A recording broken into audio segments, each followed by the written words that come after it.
you've been like me, and no doubt you've worked on a particular art project and have grown really frustrated with what you've been producing. You can't put your finger on it, but it's just not coming together. But you just keep working and working away. That isn't the most productive use of your time. And in the end, you're going to do like a couple of things. You're going to just keep pressing on, get more and more frustrated to the point that you're going to grab that work and just chuck it, or do whatever. And I don't want that to happen to you, because a lot of times when we're just about to give up, we're just in that, you've heard the term messy middle. We're in that phase where you can't, without using all these expressions, you can't see the forest for the trees. Like, you just think this is a hot mess, and it turns out you're just in the middle, and it's going to look a little odd from time to time, but you got to press through. But you don't have to sit there and you're not shackled to your art easel. You can stop, take a break, whether that break is an hour, whether that break is a few hours or a day, a week, whatever. Come back to that piece, and I guarantee you're going to see something in it that you did not see before, whether it's like how you can improve this, or maybe I should go in this direction with this, but I think you'll still be able to preserve it. I know that's happened to me with some paintings. There have been some paintings that I worked on early on, and I haven't been taking the time to paint for a very long time. But I can tell you, when I did, this was a couple of years back, that I had went back to an old painting that I had just sort of set aside, just didn't have the inspiration to work on it. And then I went back to it, and it was like I had an epiphany. It was all coming back to me. And actually, it's now one of my favorite paintings that I have up in my art room.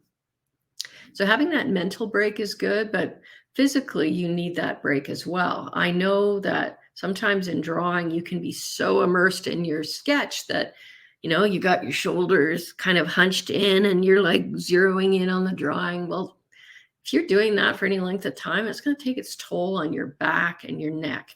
And if you're anything like me and you've got some pre-existing issues, mine came from a bad car crash where I got hit by a drunk driver back in '88, actually. And ever since then, I've had neck and back problems. So I have to be really, really careful with whether it's exercise or even doing something like my art, that makes sure that I get up and I stretch and I take the rest that I need. I can even share a link where you can find that particular easel. But I have one, I can take that easel and I can move it downstairs and I can set it up on our eating bar and I can work there and still be part of the action in the household. Or I can take it to the dining table, which is, we have an open concept kitchen living area, and I could work there. But that's what I like about colored pencil. It's portable, and especially this easel, I can just, pack it up, move it, and work wherever. And the other area where I work is at, in my art room, I have my grandmother's old Singer sewing machine that we refurbished, and we set an easel on top of that. And I can actually either stand there and draw, or I can sit. So it works really well. And it's a nice quiet room. I can listen to my podcasts. It's awesome. But the danger in listening to some of my favorite podcasts is that I forget about time, like literally forget about time. So I've done one of two things. I'll either set a reminder on my phone, or my husband will, be downstairs and realize that, it hasn't been a lot of action, or like, what are you going to hear from downstairs? He'll come in and check on me and then remind me that it's probably a good idea that I get up and move. So that's my that's my backup. But anyway, all of those things together, making sure that you just mentally get away from it for a while, because even if it's art and you're passionate about it, you're still going to get bogged down in your own head and get frustrated. And then, either take it to a level where you can't, fix things.